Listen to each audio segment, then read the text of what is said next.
Hello everyone, welcome back to another video. This is Laura and today I'm going to show you how to make a very easy pair of earrings. And when I say easy, I mean easy, as everything we make in this channel. And this is what you need to get to make them. Cut yourself 20 centimeters of a thin wire, insert 6 beads, and now get the wire through all the beads. All of them, okay? Don't skip any bead.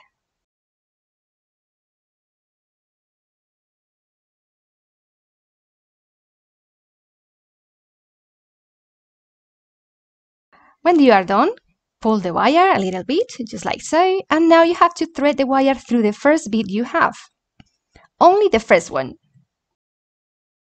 Now pull carefully to tighten, and we have all the petals done. Look at your flower. You should have a longer tail and a shorter one. Am I right? So take the shorter one and wrap it twice, like this. Just come in through this hole we have in the center, and pull it. And now come in through the hole again and pull. That is it. Cut the excessive wire and the first step is done. Okay, now insert a bigger bead. Mine is a 6mm bead, and wrap the tail like this twice, like we did before. This is to seal the flower so it doesn't come undone when we use it.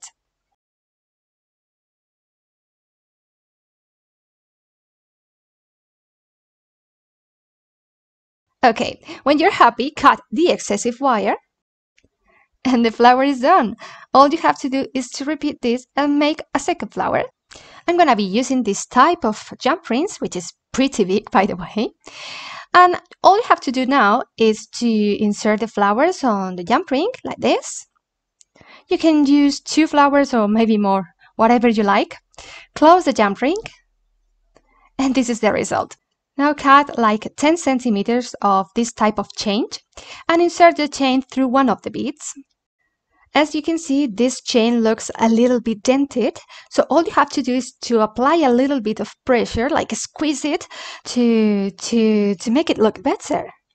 Now get rid of the stress by squashing cream beads at the end of the chain. I know it's tiny, but you know, for me it works. You see? Bye-bye stress! Sorry, my stupid Spanish sense of humor. Okay, so this is how it looks, very beautiful and tidy, as you can see here. So all you have to do now is to add a jump ring and an earring base to finish it. And this is how it looks. I know I always say the same, but I love them. So if you like this video, please give me thumbs up and subscribe for more creative DIY jewelry. Hit the bell to be notified every time I post new videos. Hope to see you in my next tutorial, but until then remember, stay beautiful, smile and be very happy.